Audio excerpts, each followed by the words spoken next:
Q&A Part 2. Halo, cerita Fugu di sini.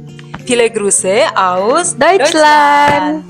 Halo teman-teman, di video kali ini kita mau melanjutkan dari part sebelumnya, yaitu pertanyaan dari teman kita Hida mengenai proses Anerkennung perawat di Jerman.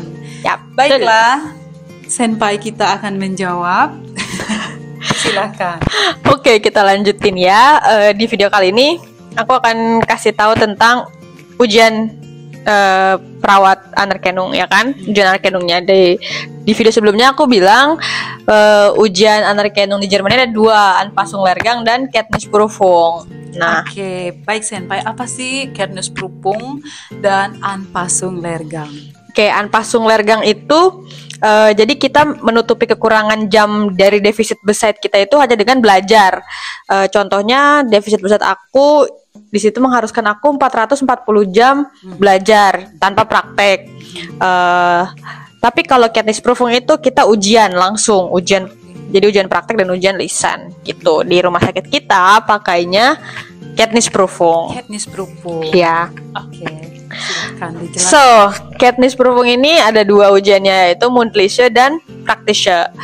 Mündliche ini kita wajib menjawab pertanyaan dari kasus yang kita dapatkan. Jadi kita diberikan sebuah kasus dan juga pertanyaan. Nah, kita harus jawab itu pertanyaan-pertanyaan yang ada di situ. Oke, sebentar. Mündliche Prüfung itu ujian lisan ya, teman-teman. Betul. Oke. Ya. Di ujian lisan ini kita diberikan waktu 45 menit untuk persiapan, untuk menelaah kasus dan menelaah pertanyaannya itu. Kemudian untuk ujiannya bersama penguji itu 45 sampai 60 menit. Jadi ya, jadi sekitar 2 jam lebih lah ya kita ujiannya itu ya. Oke, aku mau tanya nih. Tadi kan ada 2 kali ujian, Mündliche Prüfung und Praktische Prüfung. Apakah ujian ini dilakukan dalam 1 hari atau bagaimana gitu ya? Gitu? Itu tergantung dengan jumlah peserta ujiannya gitu. Okay. Kalau misalnya peserta ujian cuma 2 orang, bisa di satu hari yang sama. Di satu hari yang sama dilakukan ujian lisan dan ujian praktek sekaligus. Tapi kalau misalnya pesertanya itu lebih dari 3, 4, 5 gitu, 2 hari. Jadi di hari pertama 2 orang atau 3 orang ujian teori, di hari kedua yang selebihnya itu ujian praktek gitu. Pokoknya ditukar gitu. Oke. Ujian yang kedua itu adalah Praktische Prüfung ya, ujian praktek. Di mana itu di ujian praktek ini kita tuh ngelakuin apa aja yang kita bisa lakukan kepada pasien sebagai perawat gitu.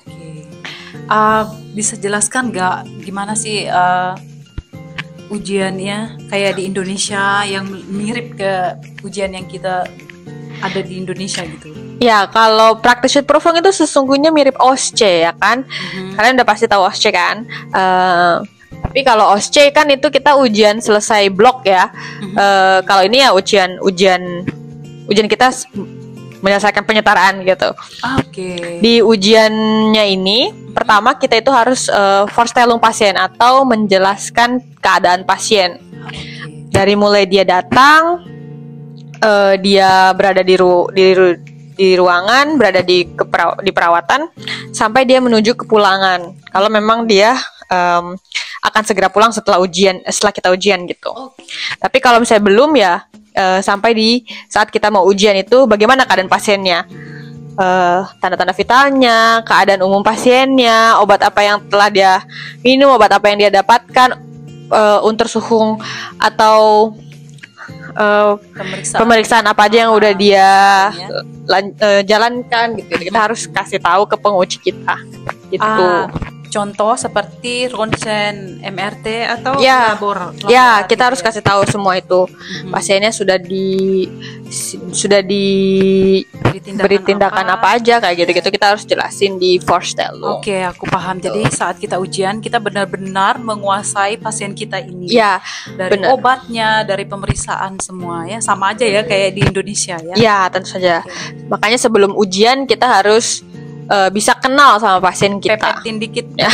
sama pasien. Bangun build trust gitu ya, bangun Oke. trust sama pasien gitu. Jadi kita tahu pasiennya kayak Biar gimana. kerjasama ya enggak sih? Ya, saling membantu lah ya, gitu.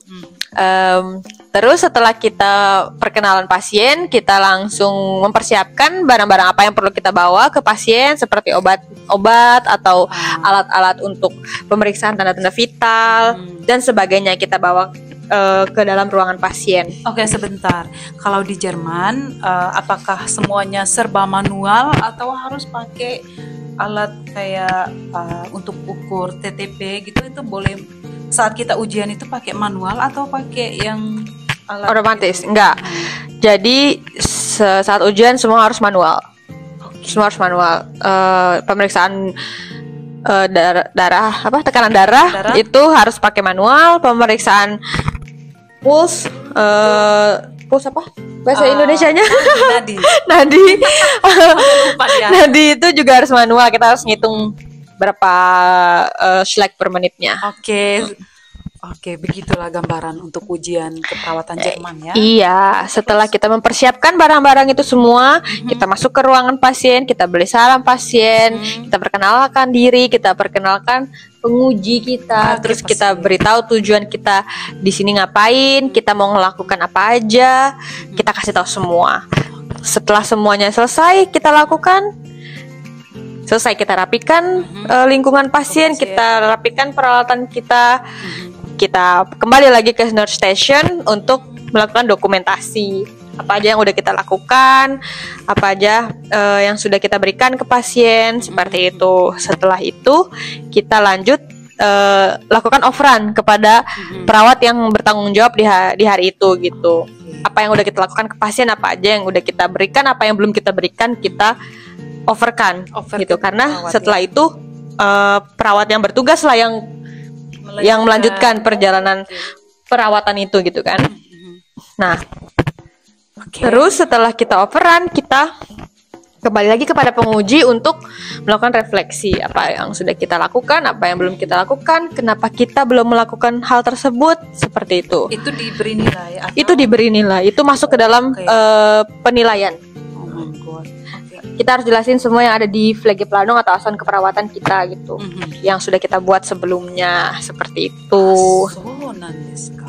Ya, di ujian praktek ini ada 3 waktu. Jadi ada yang tadi aku lupa jelasin, ada yang 2 jam, 3 jam dan 4 jam. Kalau aku dapatnya kebetulan yang 2 jam dan itu kepada 1 pasien. Tapi ada yang 3 jam dan 4 jam itu ke 2 pasien. Katakanlah 4 jam kan? Ya, aku udah dapat termin nih, bakal dapat 2 pasien tahun depan. Ya, mau gimana lagi? Karena kekurangan jam ya. Oke. Jadi harus semangat untuk Katekla ya. Dankeschön. Bitteschön. Demikian video kita untuk part 2 dan terima kasih atas jawaban dari Senpai Tiara. Sama-sama. Yang begitu informatif ya. Buat teman-teman yang lagi siap-siap buat ke Jerman, yang saat ini sedang belajar, tetap semangat. Katekla tahu nggak sih setelah kita lulus ujian kita bakal ngapain? Aku masih ada loh infonya. Oke. Aku pengen infonya. Oke. Kita lanjutin di part berikutnya. Oke, iya genau. Nanti kita lanjut di video part 3 ya, teman-teman. Sampai di sini video kita. Sampai ketemu lagi di video berikutnya. Cus.